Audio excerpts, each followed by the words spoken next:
¿Qué tipo de periodistas hacen falta? Los que amen muy profundo el oficio. O sea, yo creo que tenemos que regresar a esos periodistas entregadísimos. El periodista que realmente sí se emociona por lo que hace.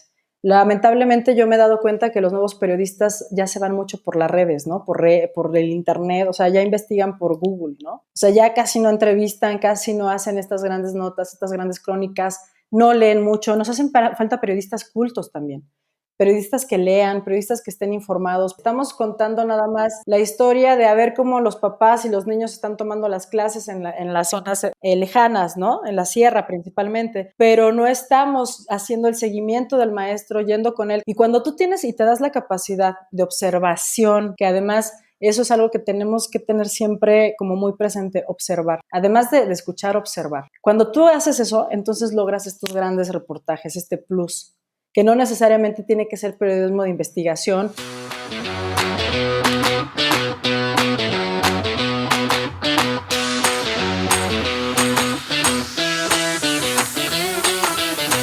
Hola, estamos convencidos que cualquier acción que involucre pasión es arte. Bienvenidas y bienvenidos a Intervenarte Podcast. Los tiempos que vivimos ocasionaron que hoy más que nunca seamos conscientes de la labor que cumplen los periodistas en nuestra sociedad. Son profesionales quienes, por ejemplo, junto con el personal de salud y la policía o las Fuerzas Armadas, debieron continuar en las calles trabajando. Hoy converso con una persona que de ello sabe mucho. Karina Álvarez ha trabajado en medios como Televisa o periódicos como El Universal, Reforma, El Mundo o El Heraldo de México. Ha pasado por casi todas las secciones de un diario, siendo desde reportera hasta jefa de información o editora de los medios. Ahora colabora con Fotoreporteros MX y Periodistas Unidos. Ha vuelto casi a sus inicios, a ejercer un periodismo social, pero sobre todo tocando temas relacionados a la educación con su controversial columna Salto Cuántico.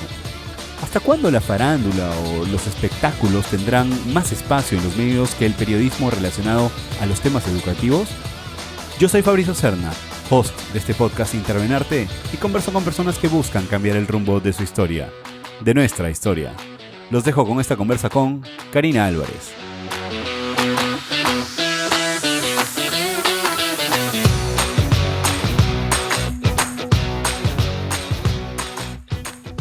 Cari, ¿cómo estás? Buenas noches, bienvenida a Intervenarte Podcast, gracias por aceptar esta invitación. Hola Fabricio, no, gracias a ti por la invitación, de verdad que a mí me da mucho gusto saber de ti y poder conectar con periodistas y gente que está en otras partes del mundo. Yo soy la agradecida. Qué linda, muchas gracias, Karina. Cari, si tuvieses la oportunidad de conversar con la Karina de hace 10 años atrás y la tuvieses al frente, ¿qué mensaje le darías? Apúrate más. Aprovecha más el tiempo. El tiempo se va muy rápido. Ese sería el mensaje que me daría. Aprende a aprovechar mejor todo el tiempo que tienes, porque ahora yo me veo, ¿no? Y digo, puta, si yo estuviera haciendo esto hace 10 años, ¿te imaginas? ¿Te imaginas que sería un monstruo, no? Entonces, eso es lo que me diría, ese sería mi consejo. Aprovecha el tiempo. No pierdas el tiempo en tontería. ¿En qué andabas hace 10 años, Cari? Hace 10 años, hoy estamos en el 2020, 1 de septiembre del 2020. En el 2010 yo vivía en Cholula, Puebla, porque el periódico Reforma había abierto en 2008 el periódico Metro Puebla, y pues me fui a vivir para allá porque mi intención siempre, desde que empecé en este asunto del periodismo, siempre fue trabajar para el periódico Reforma, porque en aquel entonces era así como lo más pro, ¿no? Entonces, mi forma de poder entrar al periódico fue yéndome a vivir de la Ciudad de México, me fui a vivir a Puebla, y fue ahí como entró como reportera del Metro, y estábamos en ese entonces en el año entre el 2008 y el 2010, y ya estaba de hecho por salir del periódico, ¿no? Y después puse una tienda propia de artesanías, que eso me da mucho gusto, porque además aproveché a todas las mujeres artesanas de la zona de Puebla y de la zona serrana que conocí durante mi trabajo como periodista, ¿no? Como reportera. Entonces tenía los teléfonos de todas y me hice una alianza y una buena cadena de productoras de palma, de algodón, de joyería en barro, etcétera, etcétera, productores de plantas, que empecé a comprarle su producto a un precio justo y a venderlo también a un precio muy justo, ¿no? Entonces andaba en eso andaba, en Puebla, así. Qué genial. Nos hemos saltado hasta Puebla, pero yo antes de eso quería quedarme un rato en Ciudad de México, porque tú trabajaste o te iniciaste como reportera allá, ¿verdad? Sí, yo empecé a los 17 años como reportera de comunicación social de lo que se le conocía como Delegación Xochimilco, ahora ya son alcaldías. En la Delegación Xochimilco, yo soy xochimilca, nací en Coyoacán, pero siempre he sido del sur de la Ciudad de México. Y pues mis papás me llevaron a vivir allá a Xochimilco desde muy pequeña, por eso me considero muy xochimilca. Y entonces yo hice primero, antes de la universidad, una carrera técnica en comunicación en un CETIS, en el CETIS 49 de la Noria Xochimilco, pero teníamos que hacer prácticas profesionales y servicio social. El servicio social para ese entonces, que yo tenía 16, 17 años, fue en el Centro Nacional de las Artes, que está sobre Churubusco, el CENART, en el área de video, y las prácticas profesionales las hice en la Delegación Xochimilco, en el área de comunicación social. Y pues bueno, les gustó mucho mi espíritu, yo creo, mis ganas de aprender a mis jefes, porque me contrataron a los 2 meses de hacer las prácticas, eran 3 meses, me las liberaron a los 2 meses y mis papás tuvieron que firmar una carta compromiso para permitirme dejar trabajar porque yo era menor de edad, porque si no la delegación, Claro. el gobierno se metía en un problema, porque además es gobierno, ¿no? Y mis papás, ya sabes, este enfrentamiento de que mi mamá súper, sí, fírmale, ¿no? Mi mamá fue, o sea, le di la carta y de una la firmó. Pero sí como mi papá siempre fue como un poco más de disfruta tu tiempo, o sea, disfruta tus momentos. Él me dijo, no quiero firmar porque a partir de que yo firme tú te vas a poner a trabajar y ya nunca más vas a volver a dejar de trabajar. Tienes 17 años, Cari, me dijo. Tienes 17 años, corazón, y estas manos, y hasta me hizo así con sus manotas, porque tiene manotas, dice, y estas manos todavía te pueden mantener. Wow. Dame chance de que yo todavía te pueda mantener y que tú disfrutes tu juventud, corazón, porque eso se acaba así, me dijo. Y bueno, pues ya sabes, yo le dije que era un machista, le dije lo peor, ¿no? Y mi mamá... Ok. O sea, esta escena estaba súper romántica, como Karina lo estaba contando, y Karina... Haciendo una Ok. risa, pues es que yo quería chambear, yo quería estar ya en el jugo de la cosa, porque yo en ese momento yo ya sabía lo que era estar junto con periodistas, Sí, ¿no? claro. Y le dije, papá, eres un egoísta. Ya sabes, me fui a encerrar a mi cuarto llorando, la chamaca haciendo berrinche. Y pues mi mamá hizo lo que tenía que hacer en la noche y cuando ya me iba en la mañana otra vez, ya estaba la carta firmada por los dos. Sí. Esa escena de la mamá en el cuarto, en la madrugada, conversando con el papá, se ha escuchado tantas veces en este podcast que es increíble cómo las mamás son tan cómplices. Es que yo creo que, o sea, bien dice mi mamá y mi papá, solamente el que tiene hijos puede entenderlo, ¿no? Cuando tienes hijos es cuando realmente te interesa que tu hijo le vaya bien, porque además sabes que está yendo por un buen camino, ¿no? Sí, claro. O sea, no te está pidiendo que lo dejes ir a la fiesta, te está pidiendo que lo dejes ir a trabajar. Es una gran diferencia. Sí. Entonces digo, y también entiendo, por supuesto, la parte de mi papá, que es una hermosura de frase además, y que yo años más tarde, ya cuando estaba en Veracruz, cuando ya te conocí, Sí. cuando yo ya estaba en Veracruz, una de las veces que me fueron a visitar mis papás de fin de semana allá a Fortín, nos quedamos jugando, nosotros nos gusta mucho jugar baraja y así, ¿no? Entonces estábamos jugando baraja, mi mamá se fue a dormir temprano y él y yo estábamos solitos ahí, yo me estaba tomando un vino y él estaba tomándose un café. Y ahí le dije, fíjate, pa, ¿qué razón tenías? ¿Te acuerdas cuando me dijiste esto y esto y esto? Me dice, sí. Me dice, ¿qué te dije? Le digo, pues que nunca más iba a dejar de trabajar. Le digo, y la verdad es que en este momento me siento muy cansada. O sea, ya son, pues ya empecé a los 17 y en ese momento ya tenía 29. En ese momento tenía 29. O sea, ya llevaba un rato trabajando. Ya tenía más de 10 años trabajando. Y pues obviamente el periodismo siempre ha sido una profesión que te absorbe completamente la vida, todo, ¿no? Sí, es un tema absolutamente pasional, ¿no? Es amor al arte.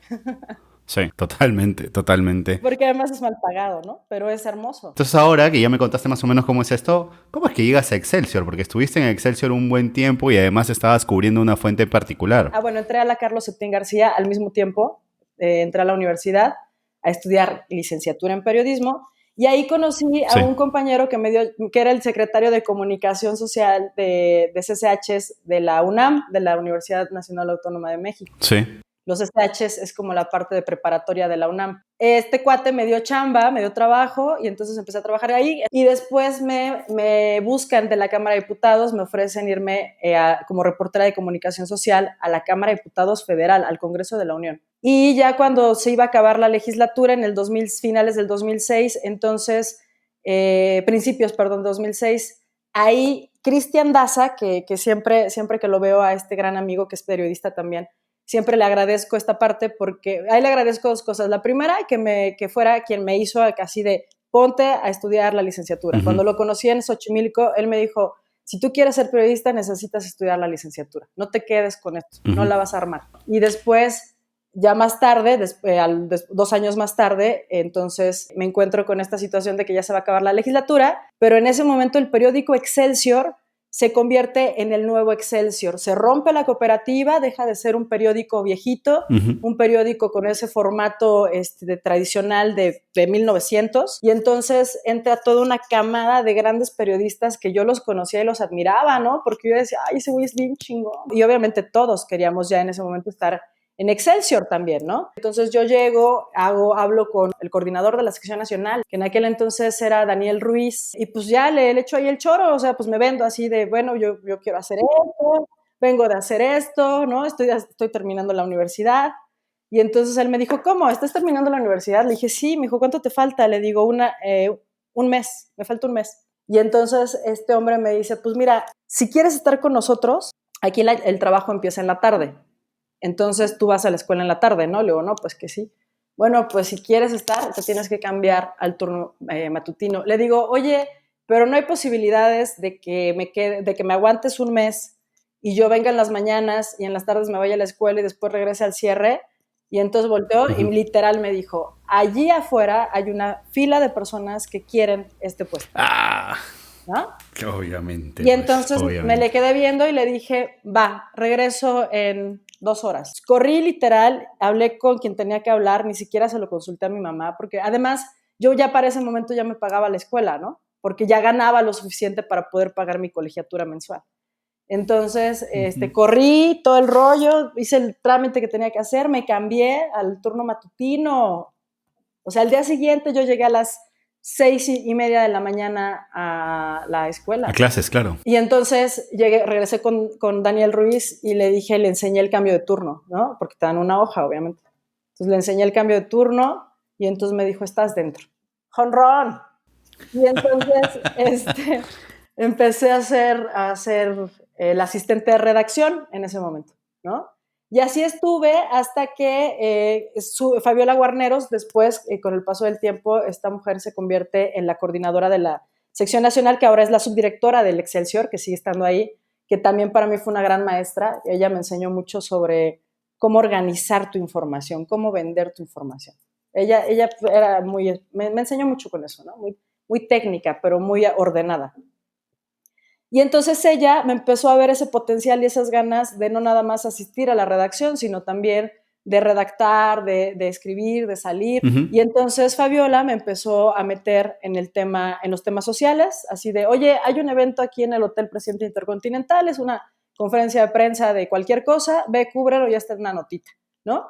Y así empecé a publicar poco a poquito, de poquito en poquito empecé a publicar en el periódico, empezó a salir mi nombre, ¿no? Empecé a guardar mis periódicos porque ya estaba. Sí, claro, obviamente. Ya está, ¿no? Hasta que gracias a que me metió al tema educativo, que es algo que siempre me ha apasionado desde ese momento, que es ahí donde viene la introducción. Entonces fue cuando empecé a cubrir la educación en todos los sentidos, ¿no? Y gracias al tema educativo me llevé mi primera portada de 8, ¿no? En el Excelsior. Todas, sí. Oye, qué paja eso. Vamos a hablar ahorita de ello, pero yo quería preguntarte lo siguiente. ¿Cómo, si en el tiempo, ya en retrospectiva, puedes ver tú al estilo periodístico de esa Karina todavía novata, pequeñita, que estaba empezando? ¿Cómo la ves ahora a la distancia? ¿Cómo era no sé, era muy impulsiva, era muy ambiciosa, quería comerse el mundo? ¿Cómo era el estilo periodístico que tenías en ese momento? Pues es que siempre he sido muy necia, pero antes era más necia, ¿no? Entonces, sí. Pues esa es la cosa que como que he aprendido más bien a escuchar principalmente, ¿no? también ya cuando te dan la responsabilidad de tener un equipo a tu cargo, pues es que tienes la responsabilidad además de guiarlos para que la información sea la mejor de todos los demás periódicos con los que te estás enfrentando, ¿no? O sea, siempre hemos sido, a mí me enseñaron el periodismo de estarse de reto, ¿no? De pelearse entre el otro la nota, ¿no?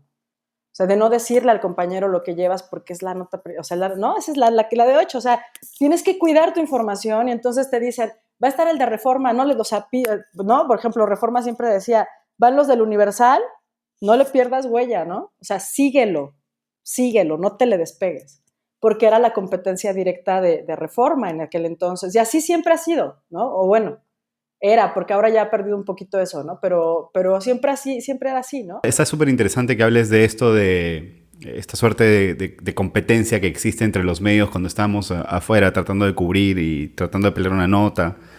Pero eso no será que nos ha llevado al problema en el que estamos. A lo que quiero ir con esto es que, por ejemplo, hace poco tenía una conversación con un amigo periodista, un colega, a quien de hecho lo han invitado a renunciar de uno de los medios más importantes acá en Perú. Y cuando conversábamos, él a mí me dijo algo súper duro, ¿no? Me dijo, el periodismo ha muerto. Lo que se ve en los medios de comunicación, lo que se ve no es periodismo, es solo búsqueda de clics. Todo está cargado de sensacionalismo y palabras claves que hagan que la gente vaya y lea la nota, pero eso ya no es periodismo. Cada vez, siento yo, no sé, tú me dirás, hay menos investigación, hay menos conciencia periodística de saber realmente qué es lo que debemos investigar, qué temas debemos tocar. La agenda está marcada por una agenda política, por una agenda probablemente hasta económica en algunos casos. ¿Cómo lo ves tú? ¿Cómo ves todo esto? No, yo no creo que la competencia ha hecho o ha sido un partícipe para que suceda esta, sí, también desmembramiento o bajo de calidad del periodismo, baja de calidad del periodismo. No creo que tenga que ver, porque la competencia, a final de cuentas, siempre ayuda a crecer, siempre. Compite contra ti mismo, compite con ser mejor contra ti, ¿no? Uh-huh. Entonces, no tiene que ver con la competencia, tiene que ver con que no hemos sabido manejar la tecnología. O sea, la tecnología nos está rebasando a un nivel en el que queremos estar por encima de todo, porque seguimos compitiendo, pero ahora lo hacemos en redes sociales. O sea, ahora nos peleamos con Reforma por cuántos clics tiene, o lo criticamos porque siguen estando, son un portal privado, ¿no? Los demás tienen, por ejemplo, en el Heraldo de México, que fue el último medio en el que estuve, sí. Tienen una medición, bueno, y el Universal también, creo que todos lo tienen, de hecho, hacen una medición mensual sobre cuántos clics, cuánto esto, cuánto lo otro, qué se ve más. O sea, la verdad es que lo que pasa es que le están poniendo atención a otra cosa que está dejando más dinero. O sea, la prensa escrita ya no está dejando dinero. Esa es la situación. Los periódicos se están viendo y se están vendiendo cada vez menos. ¿Sí? Somos unos románticos los que todavía nos paramos en el puesto de la esquina. La verdad es que no sé si en Perú sea igual, yo supongo que sí. Sí, por supuesto. Que te paras en la esquina, en el puesto a leer el periódico, igual no lo compras, pero sí te das una ojeada, ¿no? Uh-huh. Sí, tal cual. Pero ¿cuántos lo hacemos de 10? 2. O sea, el periódico se lee cuando alguien lo deja en un taxi y ahí sí, hay estadísticas que dicen por lo menos 20 personas leen el mismo periódico en un taxi. O sea, el mismo periódico se pasa, aquí en la Ciudad de México es así. Bueno, es una ciudad muy grande, por eso son 20 personas, ¿no? O sea, por lo menos 20, o sea, las 20, si un taxi se suben 20 personas, y hay un periódico ahí que lo trae el taxista y que la gente lo ojea, las 20 personas que se suben lo van a tocar y lo van a ojear en algún punto. Cosa que no va a volver a ocurrir después de la pandemia, ¿no? O sea, tenemos claro que no va a ocurrir ya más. No va a ocurrir porque además también tienes esta otra, ¿no? Ahora ya te infectas con cualquier cosa, ya tienes que tener cuidado con lo que tocas. Esto es súper interesante lo que dices, ¿no? Tratar de producir notas que ayuden a vender más que otros temas. Y vamos a ir sobre ello en unos instantes, pero lo que me ha dado a mí la impresión genial es que las marcas se han dado cuenta que no necesitan de los periódicos para sobrevivir. Y los periódicos, hoy más que nunca, se dieron cuenta que sí necesitan de la publicidad para vivir, porque se dedicaron solo a eso, a vivir de eso. No se dedicaron a hacer un mejor periodismo para la gente, a entregarles mejores investigaciones, a hacer un periodismo social, un periodismo de verdad desinteresado, noble. Y hoy más que nunca, entonces, por ejemplo, en Perú, 2 medios importantes tuvieron que cerrar y desaparecieron por completo. Cientos de periodistas invitados a renunciar, a otros simplemente les anularon el contrato y esta historia se acabó. El monopolio, el relativo monopolio que hay en Perú cada vez tambalea más. Los medios, entre ellos, repiten sus portadas, es exactamente lo mismo entre ellos. Y quedan solo pequeños, ¿no? Pequeñas islas que hacen periodismo independiente que uno realmente no sabe hasta cuándo van a durar. Pero lo malo es que la gente no está acostumbrada ya a leer periodismo. La cuestión, para mí, al menos en Perú, es grave. ¿Cuál es la situación en México? La misma. O sea, antes de la pandemia, hablemos antes de la pandemia, porque la pandemia yo creo que nada más viene a agudizar lo que ya estaba, ¿no? Totalmente, totalmente. Entonces, antes de la pandemia, pues la situación de los medios, y hablo de los medios que me ha tocado y que he tenido la oportunidad de trabajar, sí, evidentemente lo que dices es cierto, todos siempre viven de la publicidad, pero principalmente de la publicidad gubernamental. Ok. ¿Qué fue lo que pasó en México? Claro, en México sí hay un peso bien grande en el tema de la publicidad gubernamental, cosa que en Perú Sí, no se ve o mucho. sea, no, en México, digo, no sé si eso pasa en el Congreso de ustedes, pero nosotros, en el presupuesto de egresos de la Federación, se contempla una partida presupuestaria para los medios de comunicación, ¿no? Y entonces, bueno, la Cámara es que decide y no sé ya bien cómo definen tanto para tanto y así, y así, y así, y así, y así.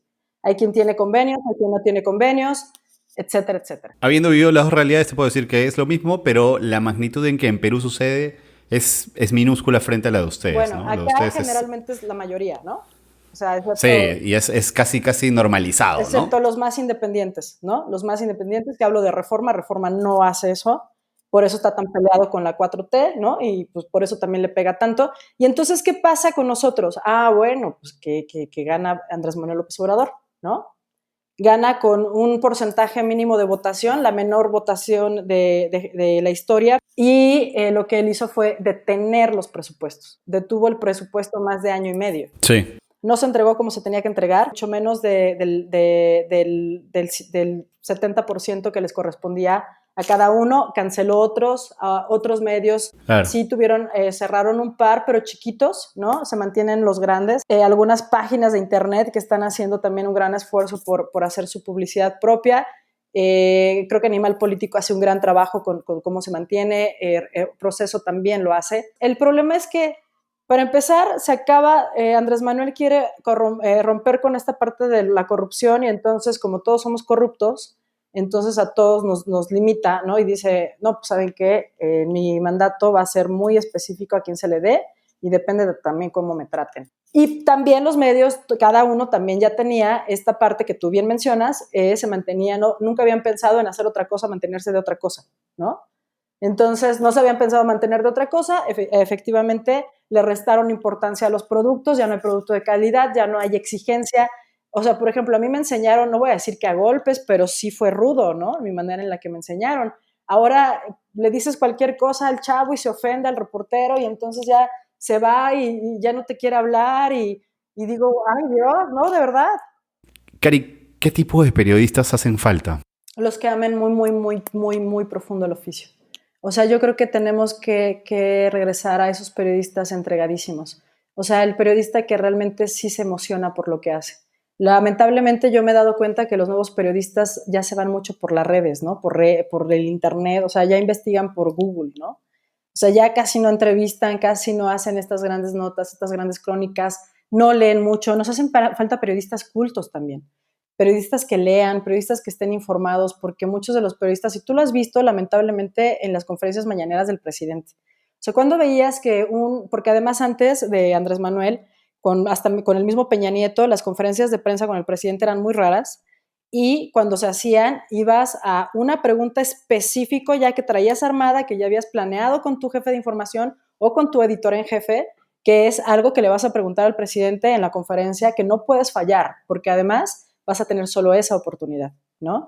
Entonces te preparas, te informas, traes todo el tema, ¿no? Entonces te sorprendería el nivel de los periodistas actuales que ya me tocó, ¿no? O sea, yo creo que todavía los periodistas que a mí me tocó, no quiero decir formar porque sería muy, muy soberbio, pero con los que me tocó trabajar, que se estaban iniciando como periodistas, todavía traían esa gana y esa hambre de decir, oye, yo quiero esa información y la tengo que conseguir, ¿no?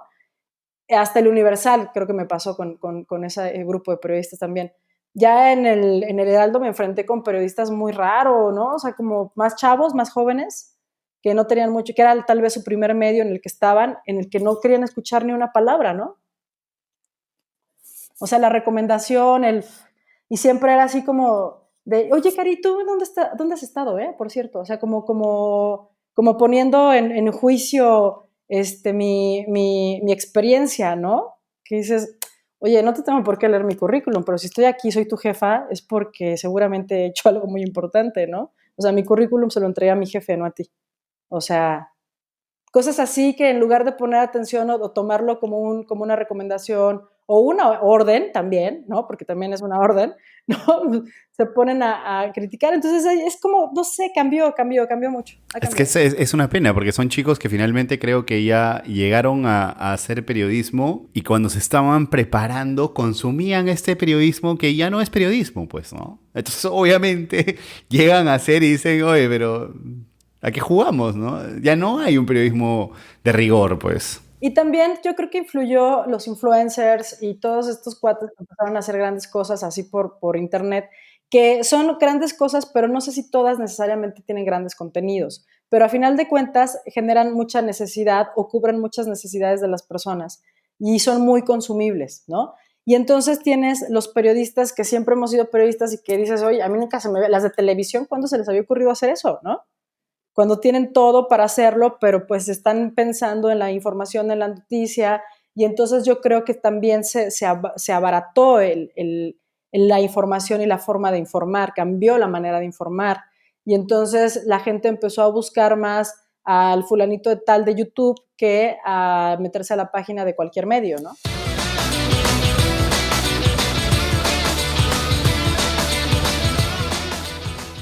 Yo traía todo esto a colación, Cari, sobre el panorama que vive ahora el periodismo por un hecho particular, porque al final lo que contábamos minutos antes sobre el tema de Excelsior es que tú por primera vez te acercas a la fuente de educación, ¿no? Hacia la fuente educativa. Traía esto a colación la grave crisis que vive el periodismo, porque hoy más que nunca probablemente es una fuente que necesita ser cubierta, porque está pasando uno de los peores momentos también, ¿no? Así es. Pero es probablemente la fuente a la que menos importancia le van a prestar ahora, porque ahorita todo es críticas, todo está mal, ¿no? No estábamos listos para enfrentar un sistema educativo virtualizado, y entonces todo es súper mal. Y tú, ahora, hoy más que nunca, al contrario de todos los medios de comunicación, te entregaste por completo a la cobertura de lo que vivíamos periodismo educacional. ¿Cómo es esto y por qué se te ocurre hacerlo cuando ya sales del Heraldo? Entonces viene en mi vida un proceso de cambio, ¿no? Viene mi salto cuántico. Justo cuando salgo del Heraldo de México, que en definitiva yo he tenido la oportunidad de trabajar en todos los medios grandes. Voy a hacer este paréntesis para, si me permites. Sí, dale. Yo siempre quise trabajar, cuando me empecé a ser periodista, yo dije, voy a trabajar en los medios grandotes, en los fregones, ¿no? A mí siempre me gustó trabajar así como en los más grandotes. Y la verdad es que tuve la oportunidad de hacerlo, el Universal, el Reforma, el Excelsior, el Heraldo de México, el Mundo de Córdoba, que es de los más grandes de la región, Televisa, etcétera, en la Cámara de Diputados, que no es un medio, pero es un monstruo, ¿no? Sí. Pero siempre dentro de mi corazón el tema social siempre ha sido más relevante porque ahora sí que me nace del corazón. Me preocupa más el tema social que el tema político, porque lo político de repente se pierde y se olvida del tema social y se olvida que la política inicia por lo social, ¿no? Sí. Y entonces ahí es cuando viene mi gran necesidad de decir, necesito aportar algo más que solamente lo que aporto como editora ya en los medios nacionales y tratando de entregarle buena información a nuestros lectores. Necesito hacer algo todavía más grande que eso.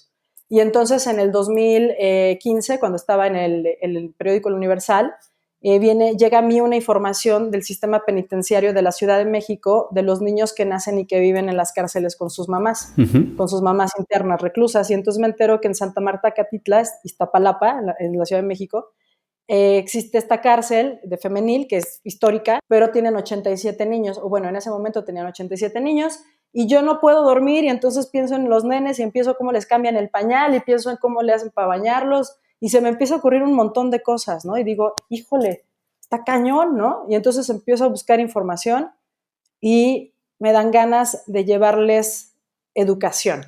Me dan ganas de decir, esos niños necesitan un apoyo educativo porque están en un nicho de delincuencia. Por supuesto. Porque todo lo replican y porque todo lo que sucede, aunque así hay mujeres, y no estoy hablando de eso, pero hay mujeres que son inocentes y que están mal enjuiciadas, hay mujeres que sí son culpables y que sí tienen problemas en la cabeza y que sí hacen cosas malas, ¿no? Totalmente. Y que también tienen hijos y que también son mamás y que también son mamás golpeadoras adentro de la cárcel, así como hay la mamá súper más tierna, así como hay y tienen las mismas condiciones. Entonces ahí es cuando te das cuenta lo que siempre me dijo mi madre, ¿no?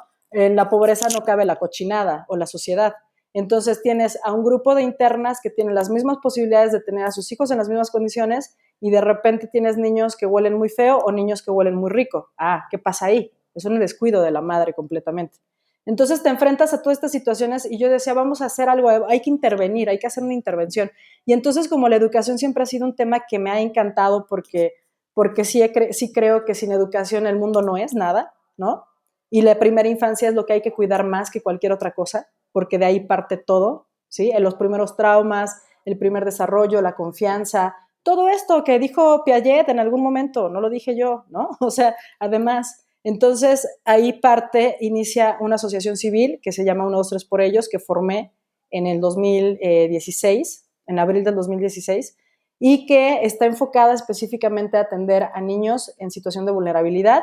En este caso, el primer programa es niños que nacen y que viven con sus madres en prisión, que consta de 19 talleres de sensibilización artística, terapéuticos y de promoción de valores humanos y cívicos. Conseguimos a 19 talleristas de diferentes tipos de trabajos, desde animación en stop motion, aprendiendo a ser resilientes, canto, artes escénicas, pintura, etcétera, etcétera, etcétera. Conseguimos que trabajaran con niños de 3 a 5 años. La mayoría de los talleristas trabajan con niños mayores de 6, 7 años. Claro. No les gusta trabajar con niños tan chiquitos porque es muy difícil, porque hay que ponerles mucha atención. Bueno, lo logramos. Es más, yo estoy convencida y soy testigo cuando entramos a la cárcel porque lo logramos entrar.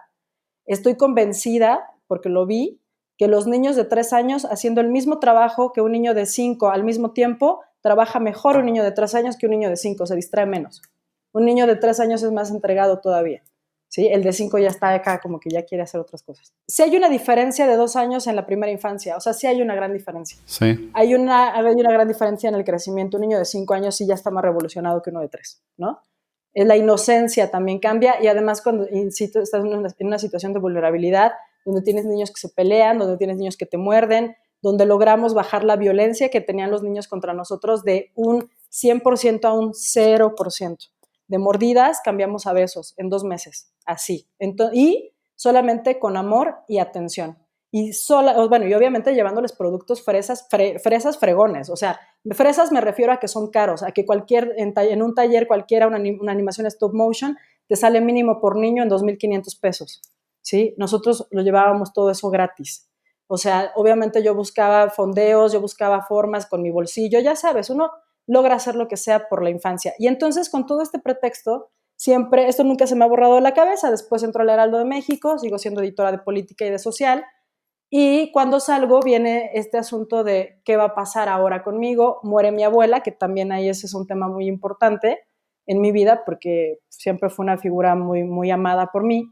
Y entonces como que viene ahí como que un desbalance emocional un poco, ¿no? Entre qué voy a hacer, qué quiero, a dónde voy, ya sabes, a mis 36 años, que yo creo que esa es una pregunta que se tiene que hacer uno muchas veces durante varios momentos de su vida. Yo creo que no es para preguntársela una sola vez durante el proceso de vida. Totalmente. O sea, tenemos que preguntarnos varias veces, sí hay que sentarse y preguntarse qué carajos estoy haciendo hoy, 100%. ¿no? Y para qué lo estoy haciendo y a dónde voy. Entonces me vino ese momento de esa pregunta nuevamente, ¿no? Y entonces dije, bueno, a ver, ¿qué quieres hacer? Porque digo, bueno, me encanta estar en los medios de comunicación, me encanta todo este asunto del ajetreo y de trabajar un montón de horas, 14 horas por día y lo que quieras, ¿no? Estar en la redacción, decirle al diseñador qué tiene que hacer, al reportero, oye, no, ya la cagaste, no, oye, lo hiciste muy bien, o no sé, ¿no? Irte a la reunión con el político, eso me encanta. Pero también es dedicarle mucho tiempo, ¿no? De vida. en lo que te decía, que fue tu primera, con la pregunta con la que iniciamos esto, ¿no? ¿Qué me dirías si yo pudiera decírmelo en 10 años atrás? Cuida tu tiempo. O sea, de verdad sí valora más tu tiempo, ¿no? En todos los sentidos. Entonces, pues ya ahora pensando justo en eso, en valorar mi tiempo, pues entonces entendí que no está casado el escribir ni nada con estar desde casa, y luego viene la pandemia y pues me cayó como anillo al dedo, ¿no? Y entonces me surge este momento, mi salto cuántico, ¿no? Que entiendo, encuentro la definición, además, así me vino de casualidad, apareció la palabra en mi cabeza, y después apareció el término y lo encontré y dije, wow, ¿no? La experiencia cumbre del cambio. Y me sentí con esa intención, entonces dije, bueno, ok, ¿qué voy a hacer? Voy a seguir escribiendo. ¿Cómo voy a seguir escribiendo? Voy a hacer una columna. Perfecto. Porque mi primera pregunta es, ¿qué es lo que más amo hacer? Y entonces mi respuesta fue, la primera, escribir, y la segunda, servir. Esas son las dos cosas que más amo hacer. Apoyar a la gente y escribir. Bueno, pues haz eso, ¿no? Y entonces haz una columna en donde sirvas, además, escribas y sirvas. Y entonces se me ocurrió, obviamente, con esta ilusión todavía de la asociación civil, de los niños y de la infancia y de la educación, etcétera, se me ocurre escribir Salto Cuántico, que es una columna dedicada específicamente a temas educativos, y que, bueno, pues ahora con el asunto de la pandemia, pues también, bien lo decías, ¿no? Es un tema en el que casi nadie está poniendo atención porque están más preocupados por la economía, por esto, por el otro, pero no tocan ese tema. De hecho, fíjate, les voy a compartir. La semana pasada, el jueves de la semana pasada, además colaboro en este momento para una agencia que trabaja con ciertos gobiernos estatales de aquí del país, ¿no? Entonces fuimos a Michoacán con una reunión, estuvimos ahí con el gobernador, y entonces entre la reunión estaba el secretario de Educación, estaba la secretaria de Turismo, estaba el secretario de Fomento Económico, el secretario de Seguridad, el secretario de Gobierno, 5 secretarios, más el gobernador, y pues no, prensa, un pool muy específico, ¿no? Empezaron a hablar del tema del narcotráfico, delincuencia, inseguridad, economía, salud. Nadie tocó el tema educativo. O sea, fui la única que se acercó con el secretario de Educación y le pregunté, oiga, secretario, es que fíjese que le conté que tengo la columna y que estoy escribiendo y todo este rollo. Entonces me dice, oye, pues está padrísimo. Le dije, sí, y a mí me interesa saber ustedes en Michoacán cómo empezó el ciclo escolar, ¿no? O sea, ¿están seguros de que la matrícula del año pasado en educación básica entró completamente este año, o aumentó más bien, porque se supone que tendría que aumentar? Me dijo, no, estamos con 800 niños, porque además en primaria creo que nada más tienen 1,000,000, ¿no? Porque es un estado, o sea, es chiquito. Entonces, me dijo, no, pues nada más tenemos hasta el momento 800, pero es muy pronto para definirlo. Entonces, por ahí del 15 de septiembre, búscame. Bueno, total que me dio su tarjeta y todo, y le digo, oiga, qué interesante, ¿no? Y me dice que, le digo que en esta reunión nunca se tocó el tema educativo. Cuando además Michoacán es uno de los estados en donde tiene la mayor población de niños que viven en zonas rurales. Y entonces yo todavía me pregunto cómo le hacen, si de por sí no tienen internet, si tendrán tele, o sea, si el gobierno hizo esa revisión, y si no hizo esa revisión, ¿cómo es que están apoyando a los maestros, o cómo es que los maestros están trabajando para llevarles educación a sus niños? Porque hay muchos maestros de la Sierra de Jalisco y de la Ciénaga de Jalisco que no están tomando las clases por televisión ni por internet, están yendo casa por casa, alumno por alumno, para dejarles los trabajos, y entonces se van y están dando un plazo de, no sé, en un mes regreso para ver cómo va la cosa. Está cañón, o sea, y eso ya lo publiqué en mi columna en esta pasada, de lunes, ¿no? De Sí, ayer. o sea, es increíble. Una de las cosas que hablábamos hace unos días tú y yo, porque igual a mí me apasiona el tema educativo muchísimo, es que, o sea, esto es prueba de lo que hablábamos, ¿no? La labor del maestro es exactamente la misma labor probablemente que la de un bombero y en cierta medida que la de un policía. Es decir, el maestro no se mete a estudiar pedagogía pensando en que se va a ser millonario, es un tema de vocación. Y maestros de ese tipo que van casa por casa, dejándole las tareas a los chicos y revisándole las tareas a los chicos, es vocación pura, es saber que en sus manos está el futuro de un niño y que si él no está involucrado, entonces probablemente ese niño se pierda. Y es inadmisible que los periodistas no tengamos la capacidad de poder hacer coberturas de periodismo educacional de un tema tan importante. No estamos contando esa historia, estamos contando nada más Ajá. la historia de a ver cómo los papás y los niños están tomando las clases en las zonas lejanas, ¿no? En la sierra principalmente. Sí. Pero no estamos haciendo el seguimiento del maestro, yendo con él, que era lo que yo siempre te decía, ¿te acuerdas? Vete con él, Claro. síguelo, o sea, métete a su casa, métete al baño, o sea, dile que quieres hacer pipí y métete y ve cómo vive, ¿no? Exacto. O sea, checa si tiene agua, todo, o sea, tienes que ver todo lo que hay. Y cuando tú tienes y te das la capacidad de observación, que además eso es algo que tenemos que tener siempre como muy presente, observar. Además de escuchar, observar. Cuando tú haces eso, entonces logras estos grandes reportajes, este plus, que no necesariamente tiene que ser periodismo de investigación, porque no tienes tal vez las cifras, y además las cifras no existen, que también esa es nota, ¿no? ¿Cómo es posible que no sepamos en este momento? Dicen, para empezar, dicen que son 30 millones de niños los que se inscribieron en el ciclo escolar pasado en México. No es cierto, eran 24.7 millones. ¿De dónde sacaron el resto? ¿Quién sabe? Ahorita no saben cuántos, creen que por lo menos 2 millones de plano no tomaron las clases. El otro día me enteré por gente de la SEP federal que son más de 5 millones. Y entonces yo digo, si son más de 5 millones, seguro son 10 millones. Por supuesto. Entonces yo estoy casi segura, y lo voy a decir así abiertamente, pero esto es mi opinión. Yo estoy casi segura que más de 10 millones de niños en este momento en México es muy seguro que no están tomando sus clases.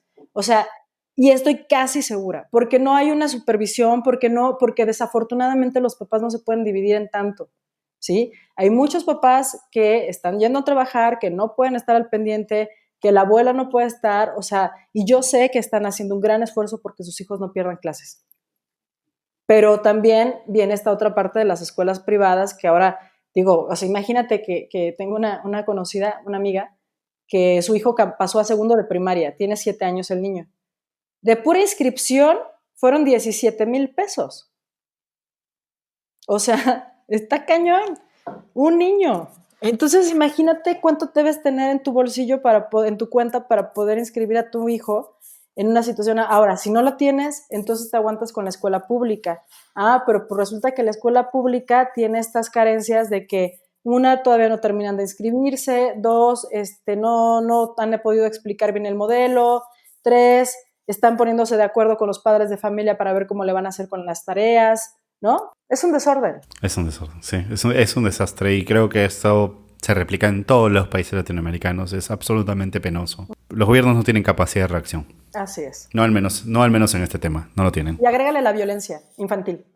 O sea, porque además también ese es otro tema del que ya también lo traté en la columna, que es, todos estamos hablando de que sí, evidentemente la violencia hacia las mujeres ha incrementado desde la pandemia por la cuestión de que estás viviendo con tu acechador, ¿no?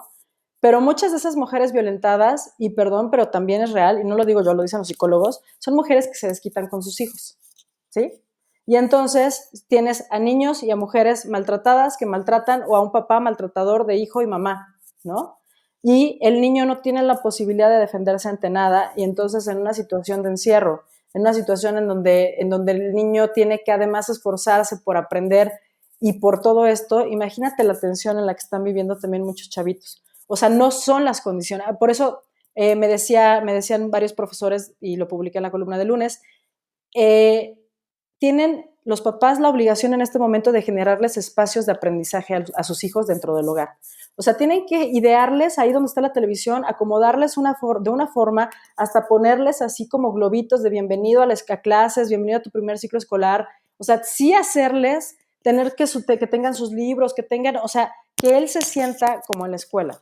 Porque si no, el niño está en la casa y entonces la mamá está trapeando mientras el niño está viendo ¿no? O sea, dejarlo completamente, me decía una maestra, si se puede, con buena luz y en silencio. O sea, no molesten al niño mientras está en clase. A ese nivel, o sea, nivel salón. Tienen que aprender los papás a controlar a sus hijos para que puedan tomar las clases, y eso implica poner reglas de comportamiento también y disciplina, ¿no? Entonces, imagínate, hay que hacer todo ese esfuerzo y todavía la tensión se hace más. Entonces, yo quisiera pues hacer ese llamado también de que sí hay que contar hasta 10 antes de que entre la desesperación, porque a todos nos entra, ¿no? O sea, has dado una escena que yo no había visto, ¿no? El riesgo también que corren de todas maneras en casa los niños, ¿no? Así es. Ahorita que lo dices, me pongo a pensar en lo complicado, por ejemplo, que puede ser, porque la escena que acabas de contar de papás que tienen que más o menos armar ¿no? El espacio para que el niño pueda estudiar es dentro del ámbito urbano, pero en el ámbito rural, probablemente con padres de familia, que muchos de ellos tampoco han ido a la escuela, o sea, ¿cómo van realmente a poder ayudar a eso? Es complicadísimo, es un riesgo durísimo el que corren los chicos ahora, en todos los aspectos. Sí, la verdad es que es una población que no estamos volteando a ver, que es la infancia, porque ponle que los de prepa y de universidad, como sea, ellos ya traen un método, ya traen otro rollo de desarrollo, ellos ya pasaron esa primera gran etapa del desarrollo. Totalmente. Sí. Ellos ya son personas, bueno, los otros también, pero me refiero a que ya tienen un desarrollo social primero, ¿no? Y mental, por supuesto. O sea, ya están más maduros. Sí. Entonces, sí. Imagínate, esa población de infancia, nadie le estamos volteando a ver. Cari, y está muy bueno, o sea, finalmente estás haciendo algo que también se necesita, ¿no? Se necesita una voz autorizada, con conocimiento, con calle y con la capacidad de cruzar fuentes para hablar de un tema tan importante como es este, y tú lo haces. Pero ¿cómo vivir haciendo eso? Porque eso es periodismo finalmente de opinión, pero ¿qué más hay que hacer? Porque esto ya es periodismo independiente. Eres tú sola empujando, eres tú sola tirando el coche, eres tú sola enfrentando y tocando estos temas. ¿Hacia dónde vamos? O sea, al final tenemos que convertirnos todos en periodistas independientes, al parecer. Sí, y más por la crisis de los medios, que en este momento en la Ciudad de México cada vez te enteras, yo me entero de que cada vez corrieron a nuevas personas, nuevos reporteros en los medios, ¿no? O que les bajaron el salario. A muchos les bajaron el salario del 20 al 30%. En unos casos ya no se los hicieron retroactivo. Y entonces, pues la verdad es que ahorita hay muchos periodistas en la calle, te lo digo honestamente, o sea, muchos se han quedado en la calle. ¿Yo qué estoy haciendo y de qué vivo? Definitivamente en este momento aún no vivo de mi columna, pero mi idea sí es monetizarla. O sea, yo en este momento lo que a mí me interesa es seguir escribiendo y escribir de lo que yo más amo, que es la educación. Dicen, haz lo que amas y serás feliz, porque el que hace lo que ama está benditamente condenado al éxito, que llegará cuando tiene que llegar. Porque lo que tiene que ser será. Así es. Entonces, basada en esa frase que siempre me la digo yo, ¿no? Para echarme ánimos, porque también uno se tiene que echar porras a sí mismo. Por supuesto. Me gusta mandar mi columna y que la gente me responde con comentarios. No estoy ganando en este momento dinero de mi columna, necesariamente, pero tengo esa colaboración con Periodistas Unidos, que es un medio independiente que está haciendo cosas bien interesantes de periodismo social acá en México, y que además tenemos un programa lunes, miércoles y viernes con la fusión de Fotoreporteros MX, que es también una asociación civil de puro fotoperiodista. Estos son puro fotógrafo periodista que ha hecho grandes cosas y que es toda una red que queremos hacer a nivel América Latina, ¿no? O sea, esto es para más grande todavía. Sí. Dense una vuelta por Fotoreporteros MX. Fotoreporteros MX los encuentran en Facebook, y en la página de Periodistas Unidos es periodistasunidos.com.mx, y ahí nos encuentran, todo unido, así pegadito, Periodistas Unidos. Sí, y estos live que hacen este equipo de periodistas son en verdad súper interesantes. Sí es cierto que tocan temas sobre México, pero en algún momento del live que hacen, de la transmisión que hacen, cubren algunos países de Latinoamérica y hablan un poco también, y debaten un poco sobre la realidad. Sí, es súper, súper interesante. Yo me he dado vuelta varias veces y uno se queda pegado con todo lo que ellos van comentando.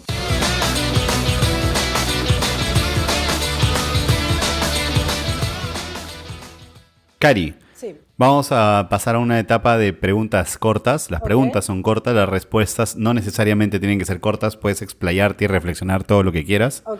¿Qué país del mundo te gustaría conocer? Todos. Quiero conocerlos todos. Con urgencia, Perú. Ok. ¿Por alguna razón en particular? Sí, porque siempre dices que es muy hermoso. Entonces quiero conocer el Machu Picchu y sí, quiero ir a Perú. Quiero conocer Perú, sí. Serás bienvenida acá, de seguro que sí. Ojalá pronto podamos hacer ese recorrido que lo tenemos pendiente. Cari, ¿algún libro, película o documental que te haya cambiado la vida? Sí, película, documental, más que, o cómo se le podrá llamar, a The Wall de Pink Floyd. Me cambió la vida. Yo la vi por primera vez a los 11 años. La transmitieron por televisión abierta en Canal 11 y me cambió la vida. Me cambió la vida. Todo, musicalmente, mi oído cambió, mi visión, yo le decía, porque la vi con mi hermano es más grande que yo, él me la enseñó, ¿no? Y eso yo creo que es fue mágico, ¿no? O sea, esa conexión que tengo hasta este momento con esa música y lo que me genera en la cabeza y la forma en la que me hace pensar, sí me cambia, o sea, es completamente diferente. Creo mucho también en el grupo, además, como un parteaguas de la música progresiva, ¿no? Entonces, esa de Wall, quien pueda verla, véala, aunque ya la hayan visto, vuelvan a ver, es muy buena. Libros también tengo muchos, pero uno que me cambió la visión primero fue El Anticristo de Nietzsche. Soy muy fan de Federico Nietzsche, o Nietzsche, como quieran decirle, y también de Hermann Hesse. Y de Hermann Hesse, mi libro muy favorito es Demian y Siddhartha. Y creo que son los libros que más me han dejado como mucha conciencia, sí. Es baja, qué increíble. La primera pregunta con la que empecé esta conversación contigo fue: ¿qué le dirías a la Karina de hace 10 años si la tuvieras al frente? Si esa Karina hoy llegase a tu casa, ahí donde estás en México, y entrase y te preguntase, oye, ¿a qué nos dedicamos? ¿Qué le responderías? Nos la pasamos muy bien. Nos lo hemos pasado a toda madre, güey. Lo hemos hecho todo muy bien. Lo hemos pasado muy bien. Le diría eso, lo hemos pasado muy bien. ¿Qué hicimos? ¿A qué nos dedicamos? Pues somos periodistas, ¿no? Lo hemos pasado muy bien. ¿Tú crees que ella entendería por completo?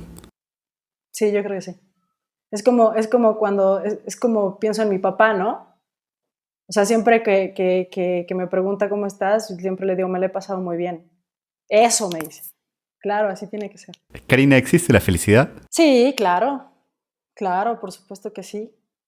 ¿La has alcanzado? Sí, señor. Sí, señor, por supuesto. No quiero sonar petulante y decir que todos los días, pero yo creo que todos los días sí tengo momentos de mucha felicidad. O sea, no soy feliz permanentemente en el día, 24 horas, y no me duermo con una sonrisa ni me despierto también todos los días con una sonrisa, ¿no? Porque a veces de repente el carácter cambia y también soy hormonal, ¿no? Somos hormonas. Pero sí me da mucha felicidad despertar, me da mucha felicidad poder hablar contigo, por ejemplo, esto me hace muy feliz poder hacer lo que tengo la oportunidad de hacer, caminar, ver, ¿no? Compartir mi tiempo con la gente que quiero.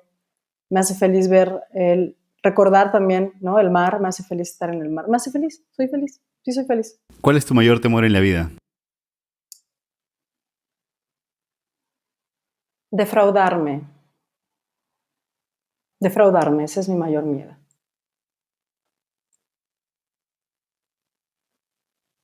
Sí. No hacer realmente lo que quiero hacer. Darme la cara, engañarme. Eso me da miedo. Sí. Como abusar de mí, ¿no? Pasarme de lanza, digo yo. No sé, eso me da mucho miedo. Me da miedo cagarla conmigo, ¿no? No seguir, desviarme del camino, ¿no? Esa parte, me da miedo. ¿Y cómo lo manejas? ¿Cómo trabajas en ello? Pues para empezar no pensando en eso, ¿no? Siempre pienso en que no va a pasar nada de eso, siempre pienso en que todo lo voy a lograr, siempre pienso en que todo se puede hacer, siempre pienso en, yo creo que todo es posible, yo sí creo que todo es posible. Y porque creo que todo es posible, por eso trato de no pensar en eso, porque si lo que yo quiero lo propongo, me lo propongo y lo hago, ¿no?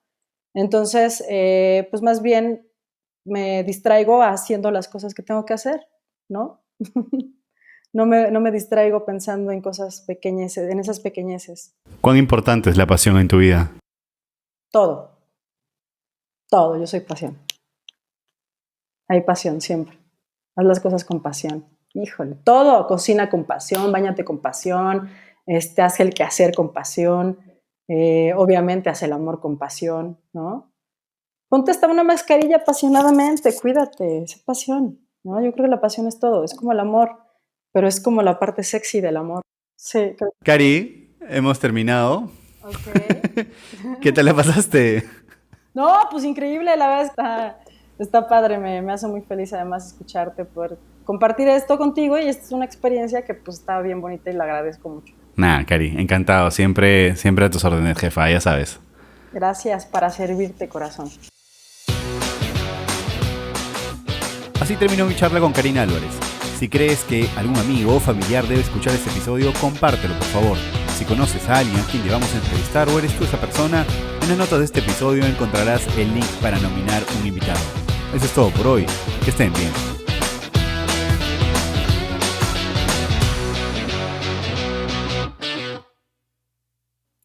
Entonces, la verdad es que me veo, sí, pues sí, he aprendido muchísimo. La verdad es que me acuerdo mucho cómo redactaba y de repente me encuentro mis notas de antes y digo, ay, no inventes, o sea, si yo hubiera sido mi editor no la publico, ¿no?